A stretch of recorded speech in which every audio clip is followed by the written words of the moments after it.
Hello?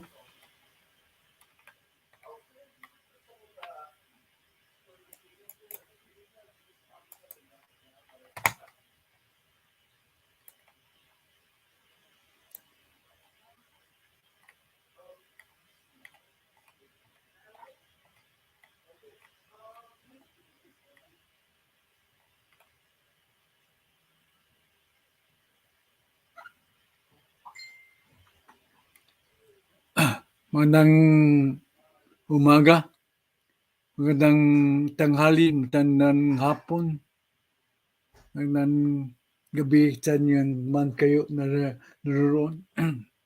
Hello, Red One. You're the earliest. Okay.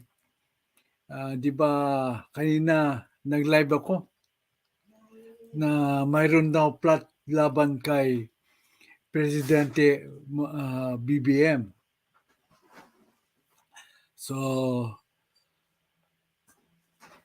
inireport ko kaagad kasi breaking news galing sa CNN. Pakinggan natin yung report ko kaninang umaga. Hello, Daniel. Kaninang mga 2 hours ago. Ang reporting po ay galing sa CNN. Hindi ko po inimbento yan.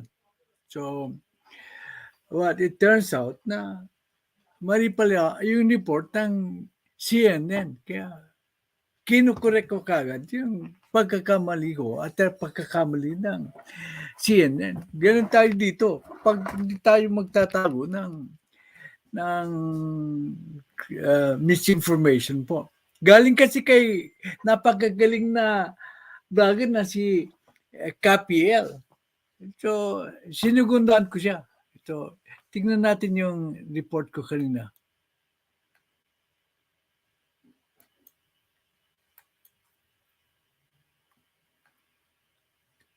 Yan. Sandali. Pre-present ko muna. Habang nag-aantay. Ready? Yeah, you can take care of your business first. Yeah.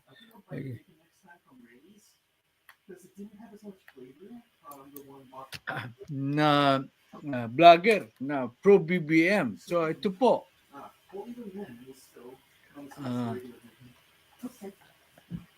Bibigay ko sa iyo ang image na sandali sa ABS-CBN. And then magbabasa tayo po. Okay. So, babasahin ko lang yung report ng ABS-CBN. Hindi ako humusga na kasi uncorroborated pa yung statement. Pero nabahala po ako. Admittedly, nabahala po ako. Sandali lang ito. Ayaw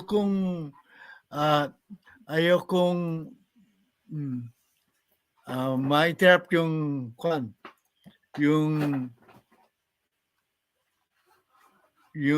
LS ang mga kaibigan ko. Kaya lang, importante po ito O, yan. Nagsalita na po yan, ang image ni General Bronner nagsalita. Ito, basahin natin ang news. So, nakita niyo dyan ang news. So, basahin na natin ang news. Wala pong masyadong komentaryo. Okay? Okay po. Basta dito breaking news, maasahan niyo po. Nauna po si KPL, credit to him. Okay.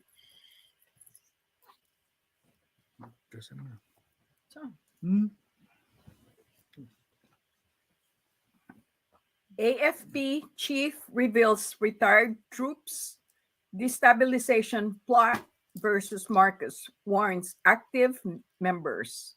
Okay. By CNN Philippines, staff published November 4, 2023, 9:52 a.m. Kapapasok lang po ito. Okay.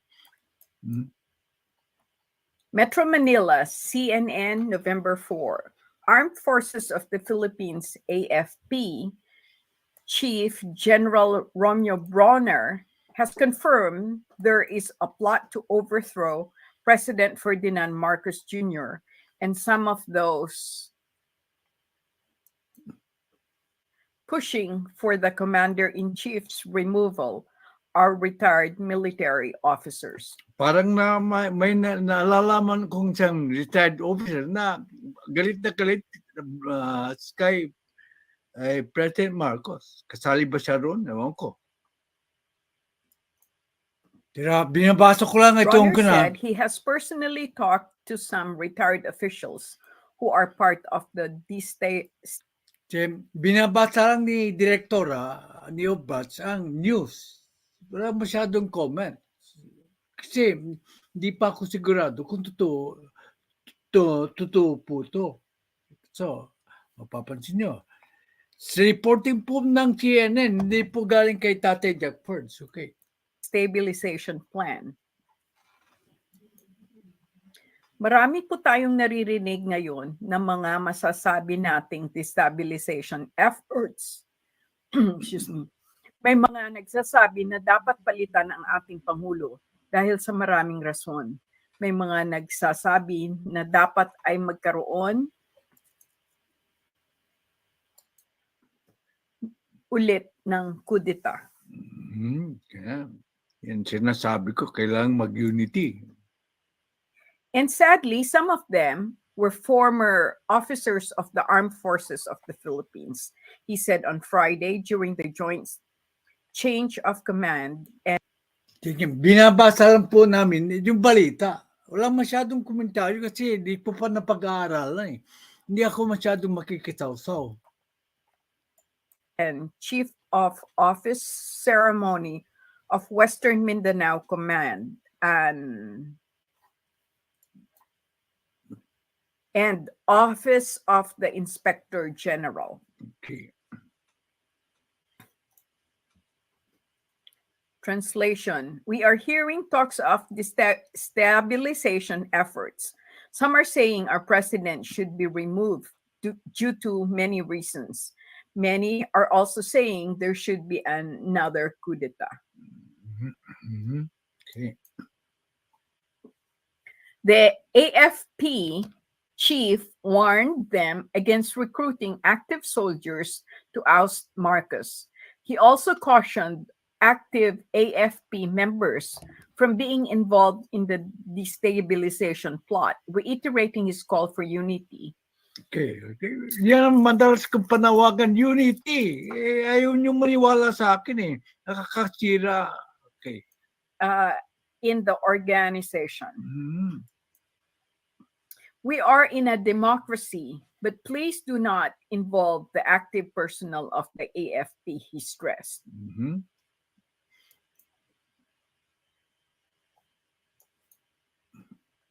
Once we find out any of our active personnel who are involved in this, we will act swiftly but judiciously. So wag na tayong mag-isip. Don't even consider it, Bronner added. Okay. Hello, Banat Boy. Tatay Jack, good day po. Kaya nga, sorry po, hindi ko magko-comment. Yes, kita nyo, hindi ako magko-comment kasi hindi ko pala masyado ang news. Pero, disturbing news man ito, I am still calling for unity. So, hindi ako nakisawsa, pero makikita nyo na I will also correct the misinformation or the issued by CNN in misrepresenting the statements of General Bronner. Okay. Kaagad-agad natin pong isisiwalat yung pag-retract po ng CNN dito. Okay. So, nakita nyo? hindi po ako magko-comment. Because hindi ko po totally alam. Ang alam ko na, nagkakasiraan, so kailangan talaga ng unity. Anong channel parati ang nagko-call for unity? Dito lang sa channel ko. Ang gusto nila ay puro bangayan, puro awayan ng mga viewers. Dito lang makikita nyo ang unbiased po na reporting. Okay. Kung may pagkakamali, aamin ka agad. Tulad ng gagawin ko ngayon, na may pagkakamali. Kasi, hindi, pero nakita niyo ang aking posisyon, I will not comment until I find out the real truth about it. Ganyan dapat ang attitude ng mga vloggers. Hindi basta-basta magkukomento. Kita nyo ang difference namin? Dito po, makikita natin ang diferensya ng mga vloggers na responsible po. Hindi lang makikisaw-saw sa unang balita, nakala mo ito to. Narinig niyo sabi ko, hindi po ako magko-comment. Okay. So we're going to, that's enough. Stop screen na. Okay. Punta na tayo sa aktual na balita. Actually, ibang topic ko eh. Maganda sana yung topic ko. Yung topic ko yung si PRRD ang bumili pala ng kagamitan para sa security ng ating bansa, ng mga radar galing sa Japan. Maybe I can discuss it tonight.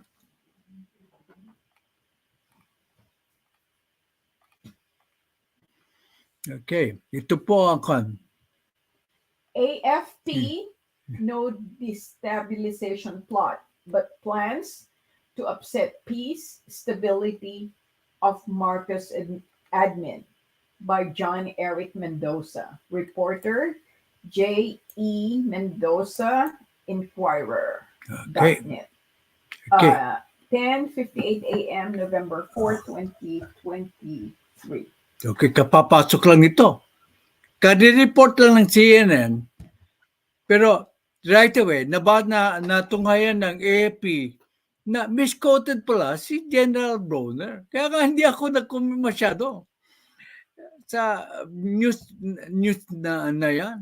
Kasi kailangan ko ng corroborating evidence. Hindi ako basta-basta magko-comment nang hindi ko alam. Mga SSTV, nandito na po. Thank you po sa inyong suporta. Oh. Yan ang kaibahan ko sa ibang mga vloggers. Responsible po ako sa aking reporting. Okay. Updated at 11:58 a.m. Manila, Philippines. The Armed Forces of the Philippines, or AFP, on Saturday said that there is no destabilization plot, but there are certain individuals who reportedly Okay. Saan napunta? Okay. Nawala. Excuse me. Sandali lang ha. Nag-jump pa. Nag-jump ang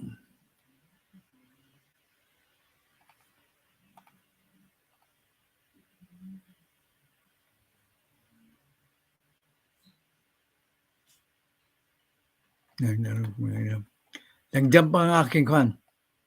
Aking ulitin na yun. who reported what's They not need- a continuation. Yeah. Reportedly attempting Individuals who reportedly attempting to upset the peace and stability of President Ferdinand Bongbong Marcos Jr.'s administration. Okay. So, clarify na po ng AP na there is no destabilization plot. Okay.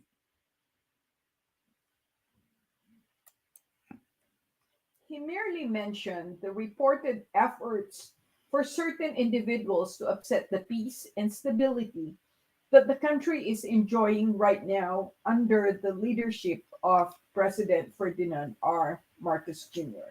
Kita tinutukoy niya yung mga implied po, yung mga vloggers na constantly na binabanatan si PBBM. Kasali na dyan ang isang general na retired officer. Kaya kasiguro, nabanggit ni General Bronner. Mayroong isang retired officer na calling for the downfall of our president. May pinatatamaan siya dyan. Saka yung mga vlogger na nasa Amerika na o sa Canada na panay ang paninira sa ating bansa, sa ating presidente. Okay. Pwede na ako mag-comment na nalaman ko na. Dalawang corroborating. Ito sa Inquirer, yung isa sa CNN. So, pwede na ako mag-comment kasi may corroborating evidence na. Okay. Naulit yan. Okay. No active destabilization plot versus Marcos. AFP clarifies by CNN Philippine staff published November 4, 2023, 9:52 a.m. Okay, kasi report ko lang kanina, galing sa CNN. Ngayon, inire-retract na ng CNN ang kanilang sinabi. Ganyan na, inangaan ko ang CNN kasi marunong silang tumanaw na pagkakamali. Ako rin ko, pag nagkamali ako ay amin ko, ipapublish ko po. Ganyan na ang dapat na responsible na news media o vlogger. Pag alam mong nagkamali ka, ay aminin mo. Ito na po, inaamin na ng CNN na sila ay nagkamali na misinterpret yung statement po ni General Bronner. Palakpakan CNN. Kasi, that's a relief. Yeah. Kanina, I was really disturbed. Hindi nga ako makakain. Okay. So, nandito na po. Babatiin natin mga kan. Nandito. Kakamatabakan tayo. Magtampo sila. It's better. I don't have access to it. Okay. Ako na lang magbasa. Nandito si Redwan Junior, nandito ka. Si Daniel Berry Sports, si Winsel Paises, si sino pa? Totoy Bibo. Totoy Bibo kanina pa. Medalist yan eh. Eco Vlogs, Ate Mearns TV, SSTV. Okay. Yes, Tatay Jack. Pagkakala mo kung di ko na Dati si FPRRD yan before COVID, pero now lang na-deliver. Okay, kaya nga, sabi ko, si PRRD ang bumili na, hindi si PBBM. Give credit where credit is due, but we'll tackle that later on. Okay.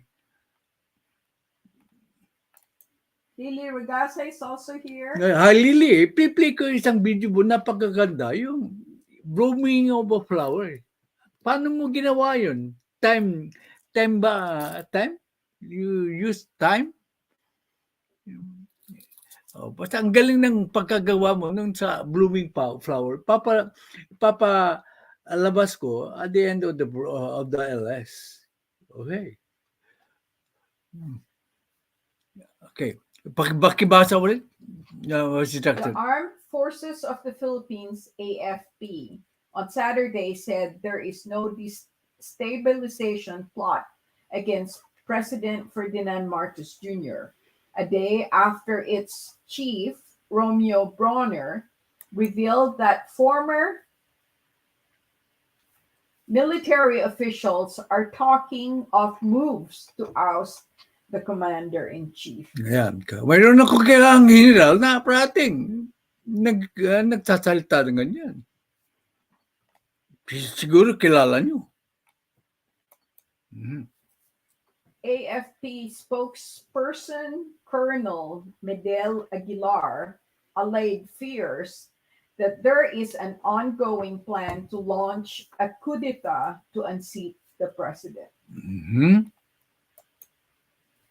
I think that has been settled. Kumbaga sa kwan, tapos na yung kwento na yan. Wala kaming nakikitang threat. So just to assure the public that we see no threat, security threat at this time, or that we see no threat, security threat. Ano to? Yan, continuation lang yan. Okay. Security threat at this time or even in the near future. So wala daw threat Reported. at this time or in the near future. So mali po yung reporting ng CNN. Okay. Roel Linggahan vlog is here. I know the time when they bloom, sabi ni Tatay, sabi ni Lil Regata. Saan sa pa na? Okay. Translation. That chapter is done.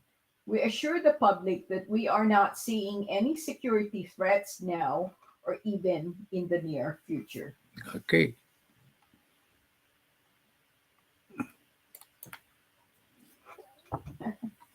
So malinaw yan na wala pong threat. Kaya nga ang thumbnail ko may question mark. Sabi ni Roel Linggahan, sabay-sabay na halos ang mga schedule ninyo, Tay. Lagari din ako kalilipat-lipat. Alam ko, nanggaling ka doon. Nandun si Ryan. Nanonood din ako. Bronner, during a speech to the Western Mindanao Command on Friday, said he personally talked to some of the retired AFP officers who were reportedly hatching a plan against Marcos. He said that he warned them against recruiting active soldiers to oust the president. Okay. So, mayroon siya siguro nakausap na parang retired generals. We are hearing talks of destabilization efforts. Some are saying our president should be removed due to many reasons. Many are also saying there should be another coup d'etat. Sadly, some of them were former officers of the armed forces of the Philippines. Okay. Malinaw yan. Mayroon na siya tinutukoy dyan. Meron ba tayong alam na isang general na parating ganyan ang salita niya? Ay medyo daw siya. Binabantayan na siya ngayon. Kasi naniniwala siya doon sa Buljaker na nasa States. So, maglalayo ba siya o hindi? Aguilar claimed the AFP chief was misquoted. Okay. Hello, Charlene Kim. Hello. Okay. Pero dito sa makikita nyo ang fresh na balita. Hindi yung bangayan ng mga viewers. Okay. So, punta tayo. He merely mentioned the reported efforts by certain individuals to upset the peace and stability. Therefrom, General Bronner again reminded all AFP personnel to remain professional and loyal to Their oath to protect the people and the state, he said. Okay. Yan. Kaya nga, dito sa channel ko, ay i-promote po natin ang unity. This is the unintended consequence ng mga siran, ng mga bagayan, ng mga vloggers. This is the result of the friendly fire na sinasabi ko.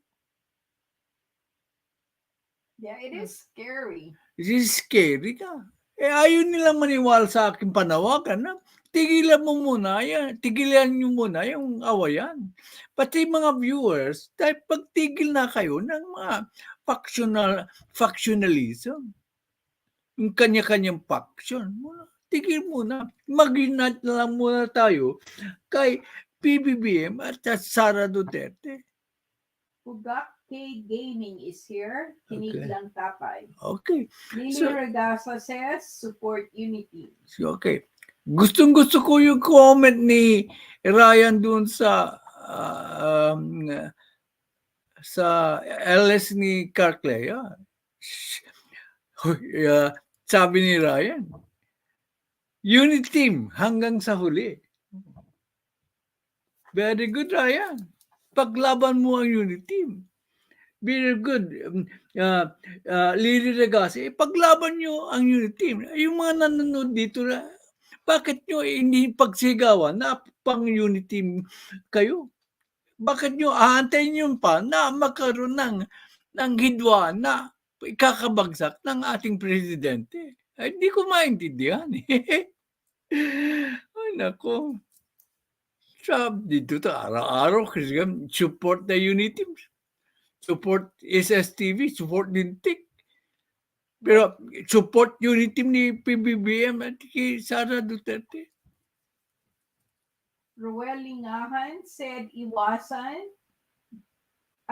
gumamit ng mga pang-insultong salita sa kapwa pag nagkokomento. Ako, dito wala. Direktor hindi papayagan yan. Pati ako, pinagagalitan eh. Ito, sa magandang balita itong susunod. Fresh na fresh po. Hindi nyo po nakikita sa ibang channel kagad. Okay. 134 Filipinos allowed to leave Gaza, DFA, by CNN Philippines staff published November 4, 2023, 10:59 a.m. Kapapasok lang yan. Mm-hmm. The Israeli government has allowed all 134 Filipinos to leave war-torn Gaza, the Department of Foreign Affairs said Saturday. Okay. The first batch of 20 Filipinos is set to depart Gaza and cross the Rafah border to Egypt on Sunday. Foreign Affairs Undersecretary Eduardo de Vega confirmed to CNN Philippines. De Vega said the schedule of the second batch, consisting of 30 Filipinos, has yet to be determined. Okay. At least mayroong given permission na kababae natin na 134 sa Gaza. Magandang balita po yan.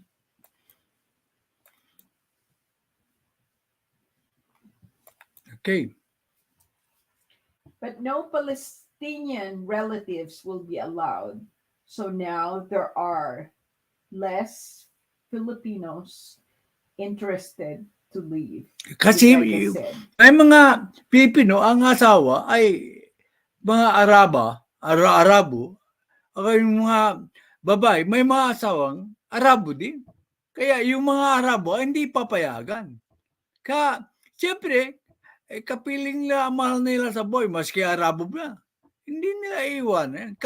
Ganyan po, kaloyal ang mga Pilipino. Red One says, hayaan mo lang tatay ang may ayaw sa Uniteam. Ganoon talaga, lahat ng tao may kani-kanyang pansariling interes. Okay, for that, you are the second medalist today, Red One. Kasi ang first medal ko, binigay ko kay sino yun?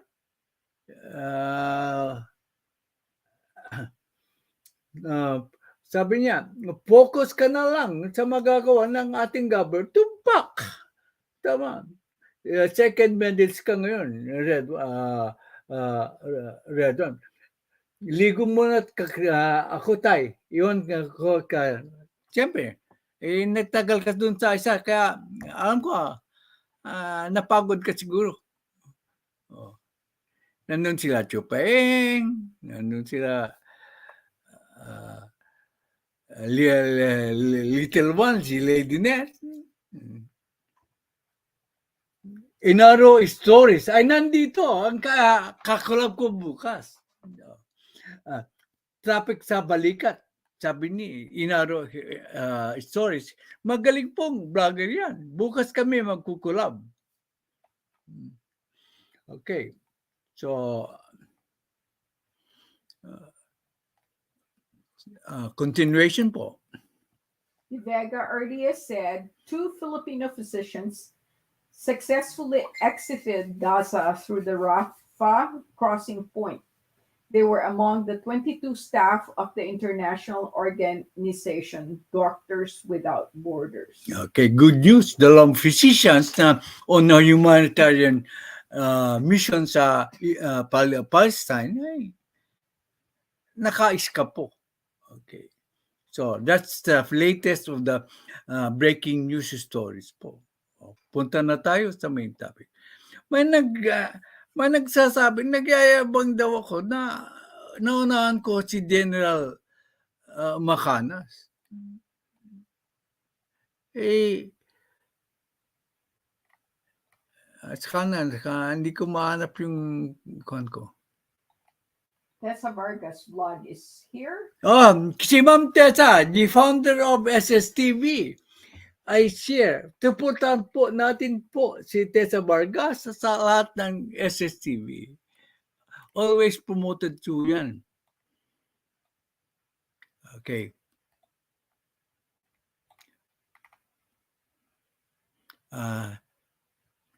Sandali po. Okay. Manila, Philippines. Newly installed Department of Agriculture. Hindi pa. Excuse me.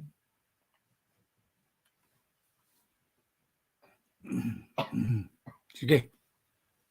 Yan? Sige na. Oh. In-erase lang. Okay. Newly installed Department of Agriculture, or DA, Secretary Francisco Chu Laurel Jr. has divested himself of his businesses.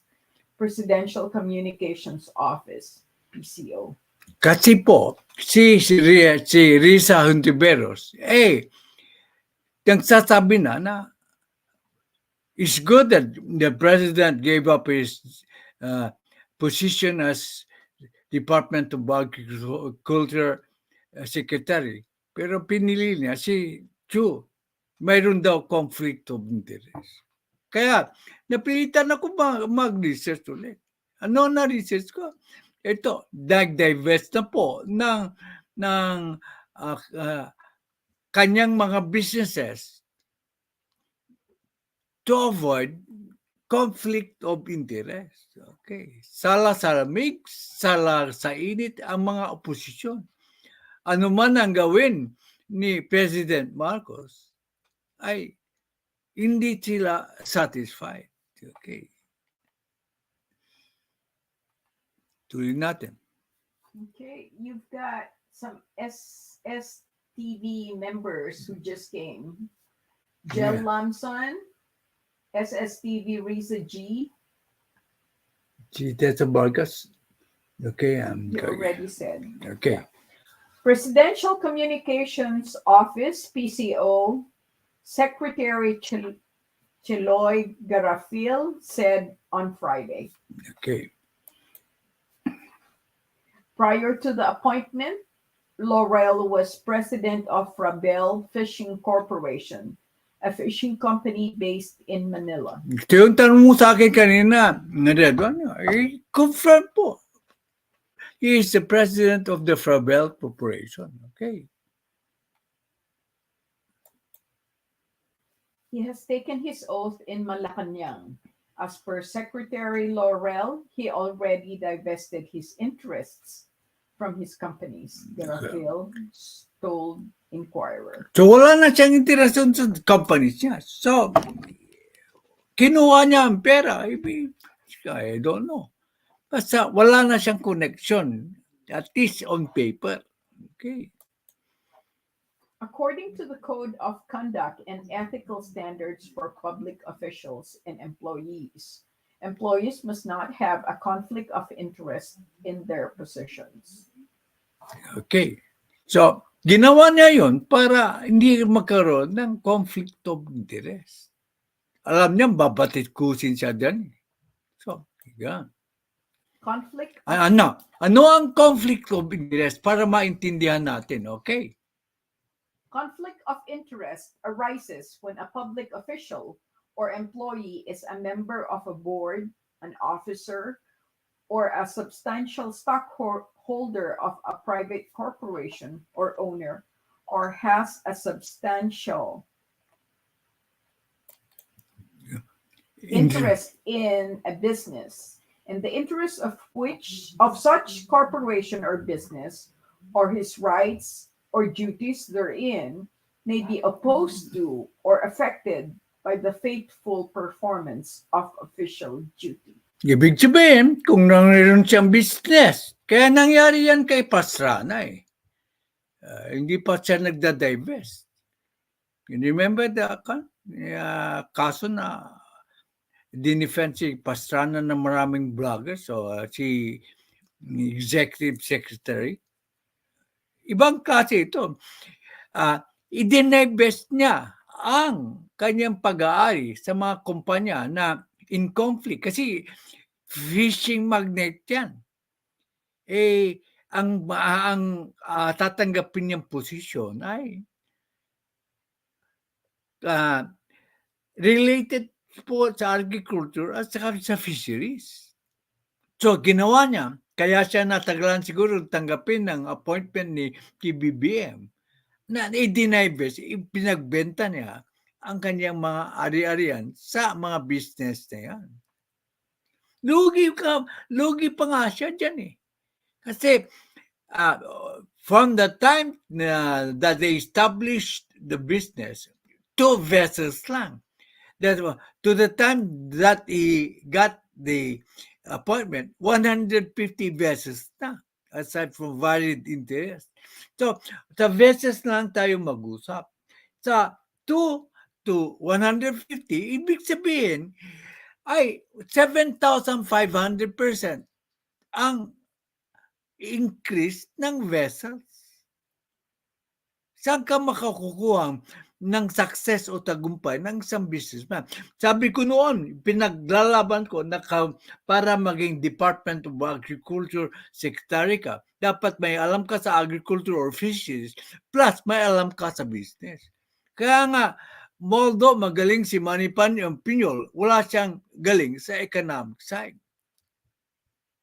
Dapat magka-akibat yan eh. Is that the proper term? Magka-akibat. Inaro story says, sabi RA 6713, dapat lang pong mag-resign siya because of the appointment to avoid conflict of interest. Correct ka dyan. Kaya ginawa na niya eh.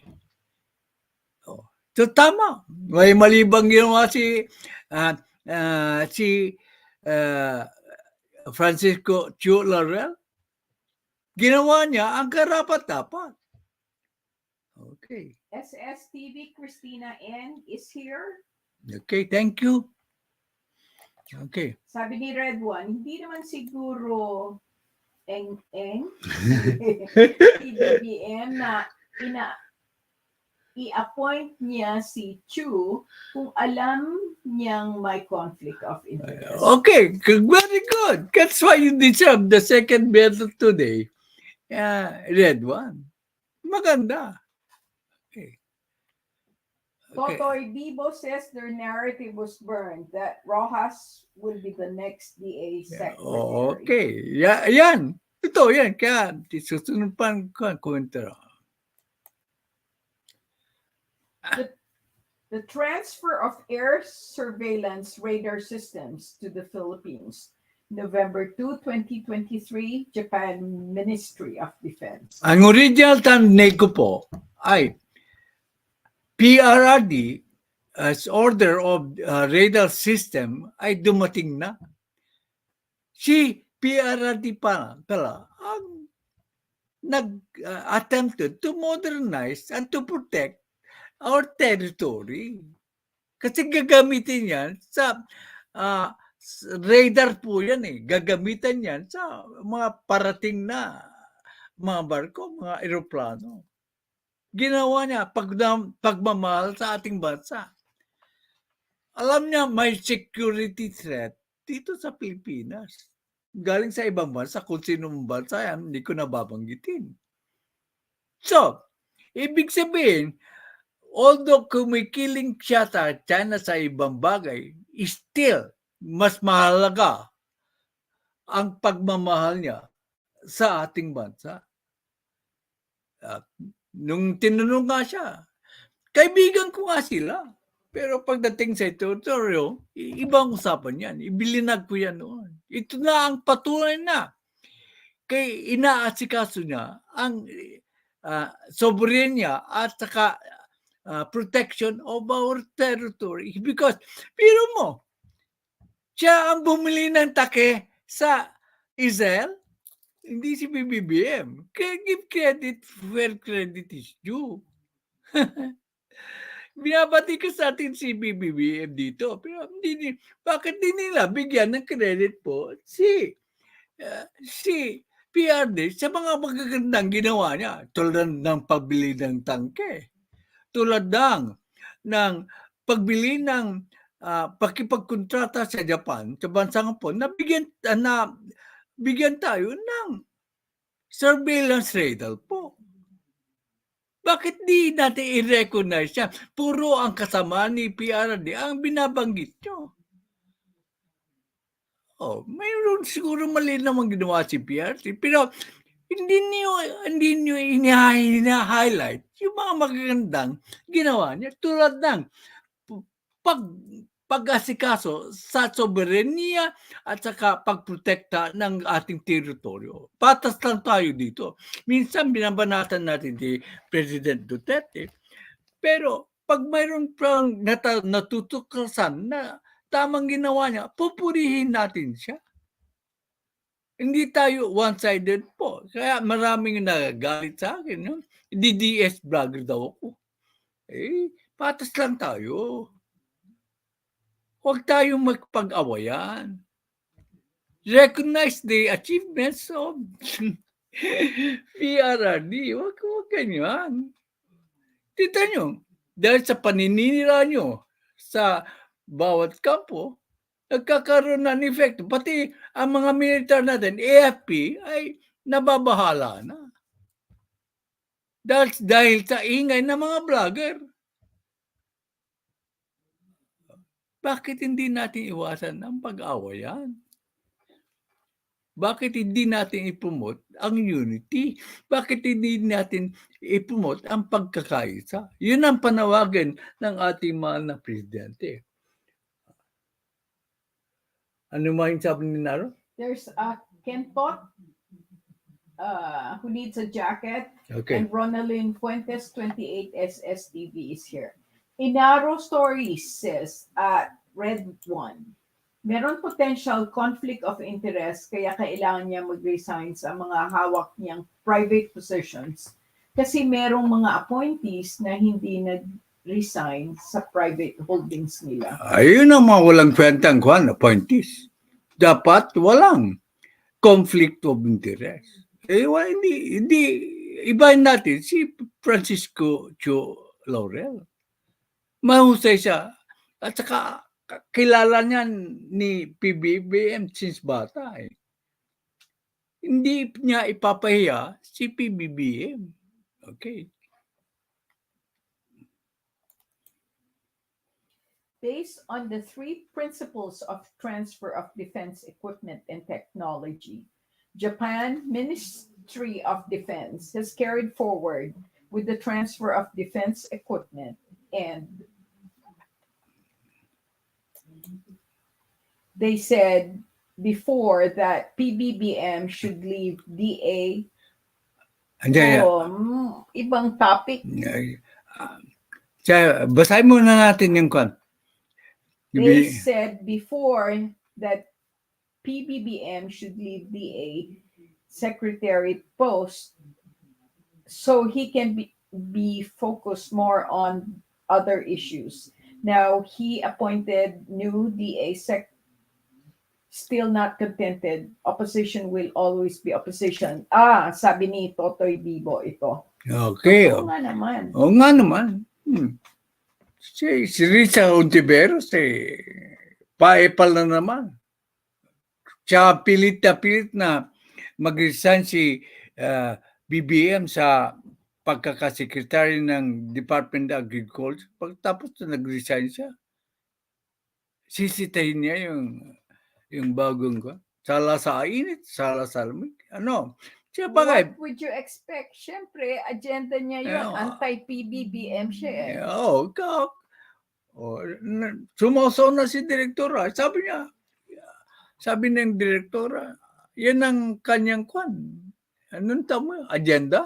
Agenda. No. Anti-PBBM. Walang tamang ginawa si PBBM. Kulang. Kung may ginawa man si PBBM, kulang yun. Okay. So, you got the medal for that, sabi ko. Okay, this is a continuation of the transfer of defense equipment and technology in the joint public and private efforts. Okay. In this context, the first air surveillance radar system has been delivered to the Philippine Air Force as the first transfer case of finished equipment.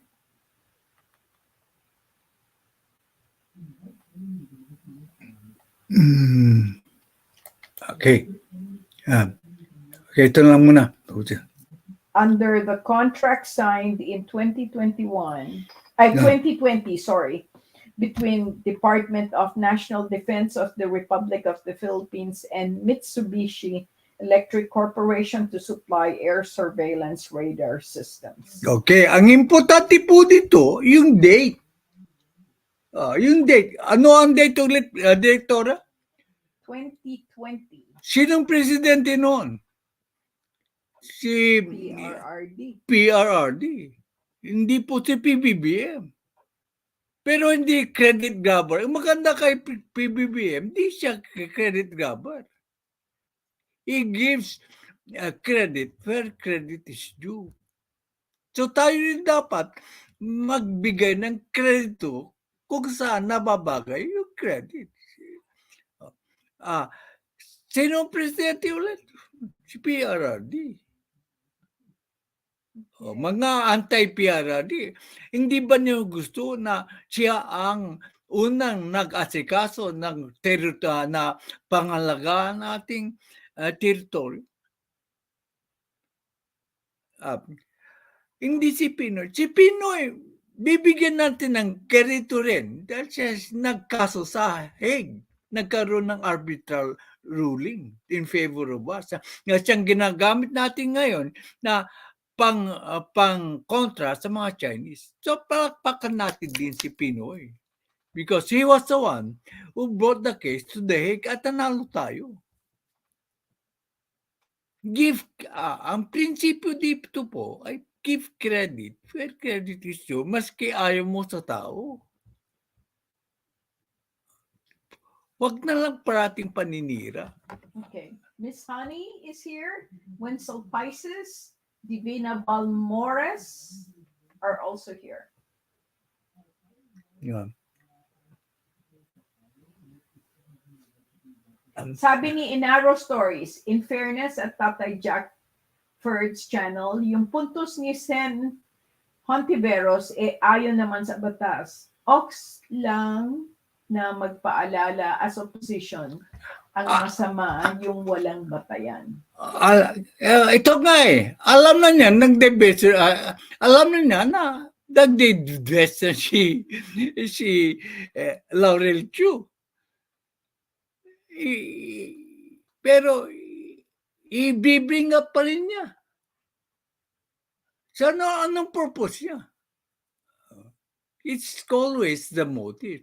Tulad nung sa confidential fund. Alam niya, hindi pwedeng i-divulge sa public. Pero pinipilit niyang pag-divulge si Sara Duterte sa public yung confidentiality. Based on my research, hindi pwede. If you have followed my LS Inaro, I researched it. Ay nagtanong po ako sa Google, sa US. If it is confidential in nature, hindi po pwedeng sa public, even the press does not have the right to be included in the hearing. Tignan mo yung previous LS ko. Okay. Red one says, Inaro, kaya nga sinigurado ni Pbbm na wala na si Laurel sa Frabel bago niya eto kinuha. Kasi siya din ang mababanatan ng kritiko. Alam niya bago niya i-appoint. Very good point. Second medalist po. Ganyan. Ka dapat makipag-argue. Okay.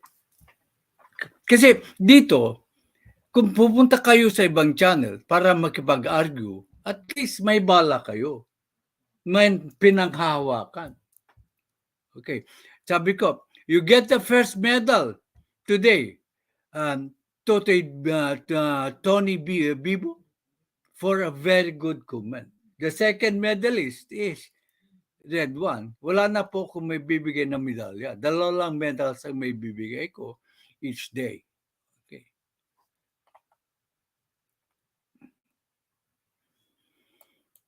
Okay.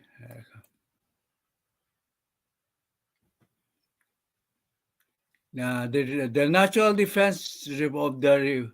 I read that. Read that? Okay. Okay. Japan will continue to work on the remaining units for future delivery. Mayroon pang darating, pero it was under the contract, under the time of PRD when the contract was signed. Let us not forget it. Credit, give the credit where credit po is due. Okay. Saan tayo?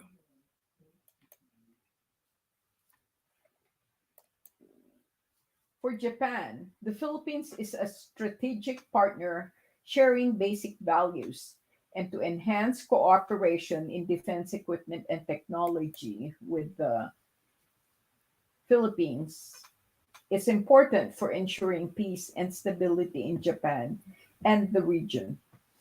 Okay. Japan Ministry of Defense will continue to strengthen bilateral cooperation with the Philippines.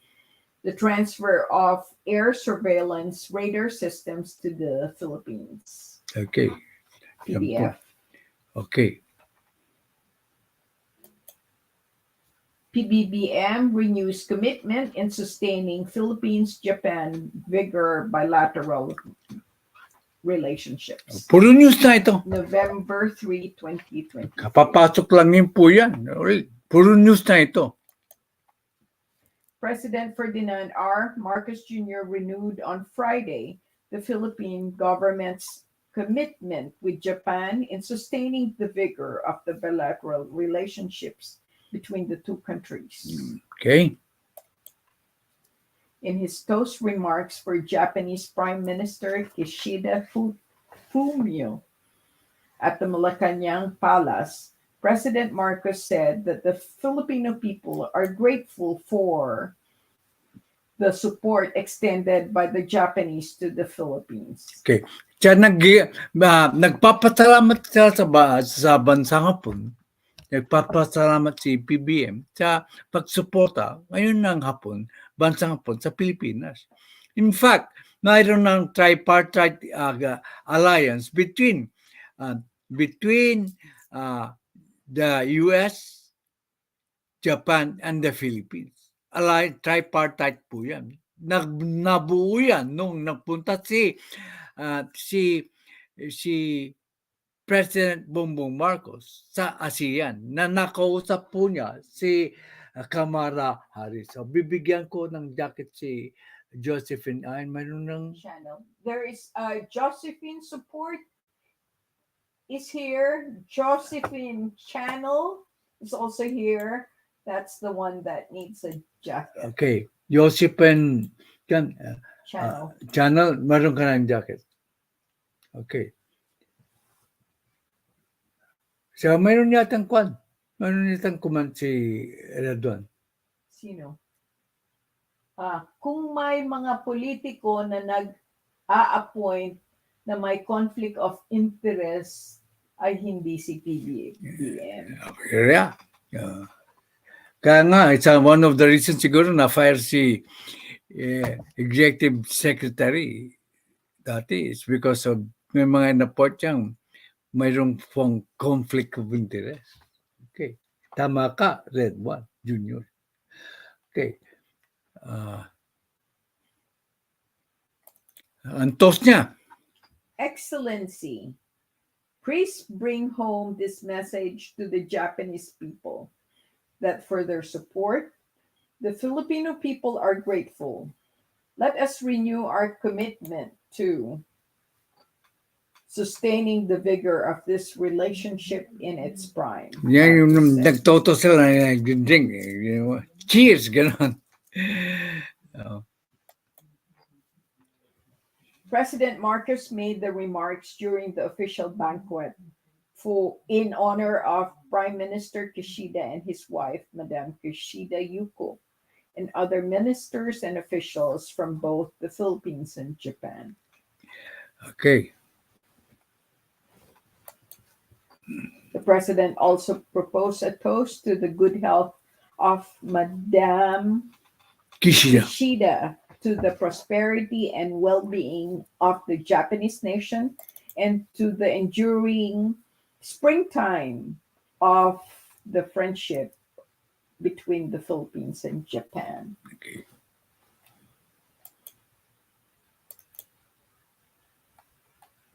Okay, puro news lang ito. Pero fresh news po.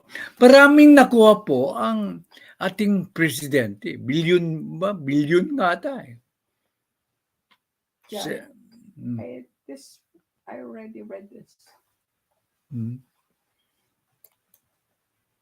We also articulated our long-held aspiration for the enduring friendship. As the leaders of two great maritime nations and Indo-Pacific democracies, the president added during the banquet. Two great maritime nations, sinali niya ang Pilipinas as part of the great thing. Natutuwa ako. President Marcos noted that the diplomatic relations between the Philippines and Japan have been cultivated by common principles of democracy, respect for basic human rights, and the rule of law. Okay.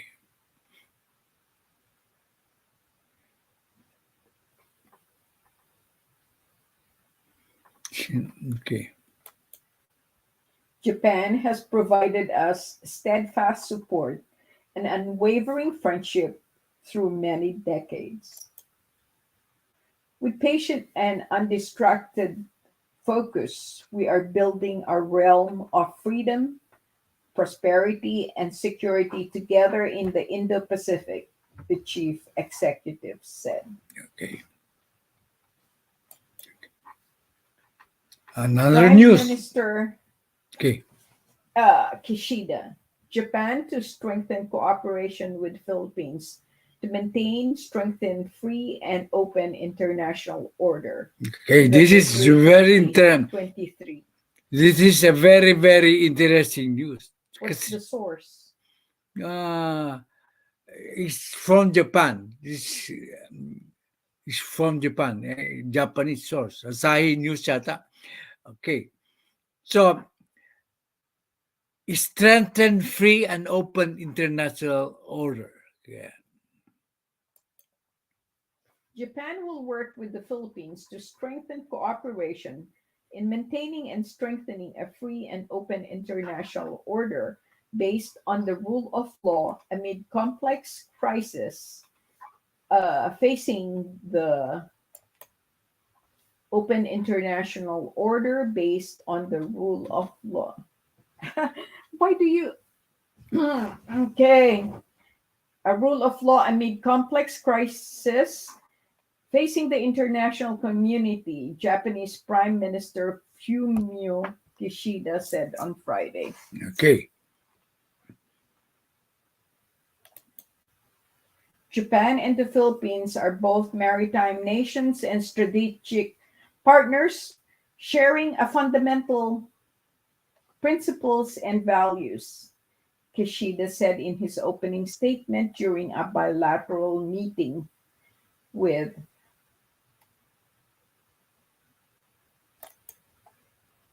Wala.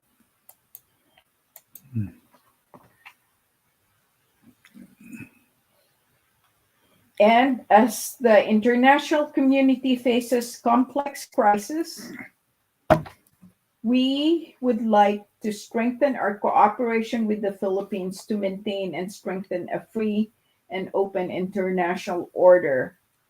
Okay. Skip na tayo. So, po mga balita lang yan. Okay. AFP. Nabasa ko na yan. Yeah. So, ang marami pa sana akong ilalapag sa inyo na mga balita tungkol sa Japan at saka Philippines. Pero naunahan ng coup attempt daw na malinaw pala na against the President Pbbm. Dito po, ulitin ko, magkaisa na po tayo. Huwag na tayo magbangayan. Maski loyalista kayo, maski DDS kayo, kan DDS, supportahan niyo po si Sara Duterte na sumusuporta po kay PBBM.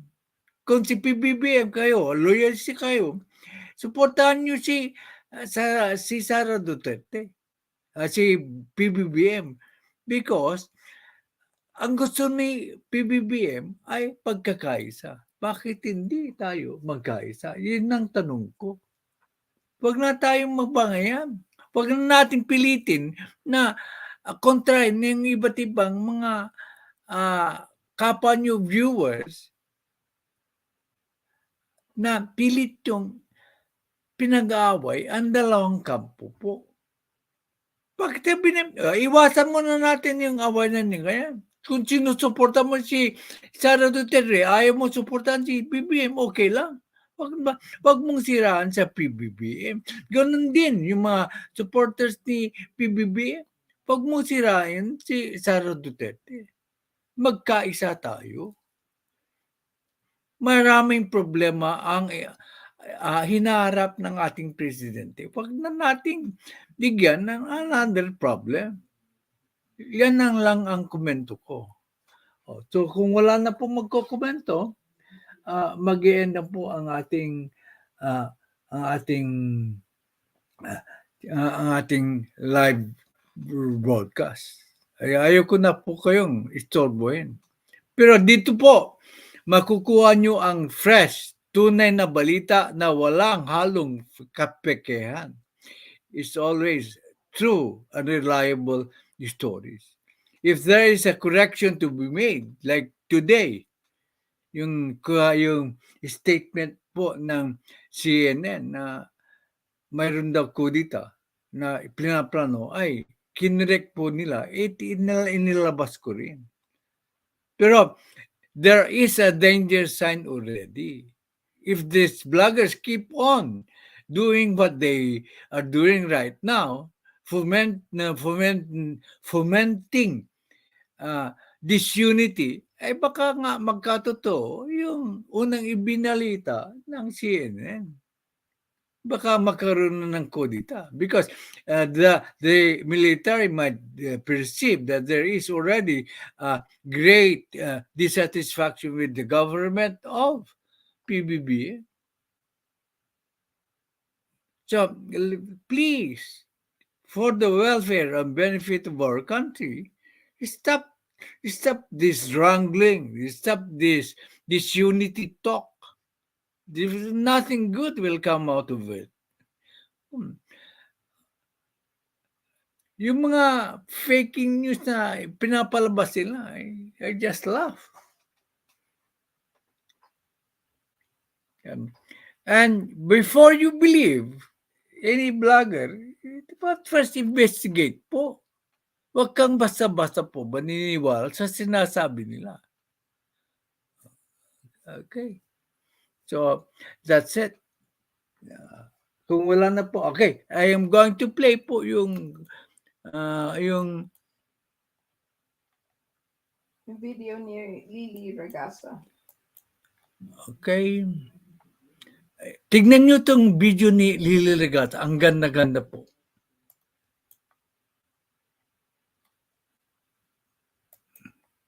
Oh, 1 minute lang po yun. Kita mo yung flower blooming? Naku, ang ganda.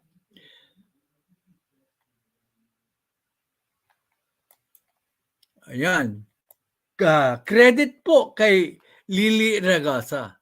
Yan. Suportahan po natin ang Hindi naka-focus. yan. Kita nyo, unti-unting buha po kasi yan, ha? Kita nyo? Yan ang mga shorts po ni Lily Regasa. Yan, kita nyo? Parang, paano mo ginawa yan, Lily? Paano mo ginawa yung nakuha? May sagot siya kanina ang sabi niya. Kaya supportahan po nyo ang channel po ni Lily Ragasa. Kita mo, nagbubukas yung flower. No? It's a miracle of nature po. Yan. Ay, nakong ganda. Supportahan nyo po yung video yung ni Miss Lily Iragasa. Ganyan po. Hahanap ako ng mga videos no na maganda at play ko rito sa aking channel. Hindi ko na mahanap pero I think she said alam niya kailan alam niya kung kailan po. Go. Sabi niya, lahat po kayo, hindi pa nagsusubscribe kay Lily Ragasa, mag-subscribe na po. Okay. Kung mayroon kayong magandang katulad ng ginawa ni LQV, the pet lover, tulad ng ginawa ni Charlene Kim, sabihin niyo sa akin. Sabi niya, they start to open at around 9:30 p.m. So I waited that time. Ang tiyaga mo kung gano'n. Okay. So dito po, hindi tayo seryoso. Something that's heartwarming ay papalabas ko po. Ayan, marami na po yung siyang video. Yan yung mga, yung aso, yun yung mga pet niya. Okay. So, bye-bye. See you next time. Okay. This is the Tatay Jack First channel where you get reliable and fresh news stories po. Okay. And nice live stream.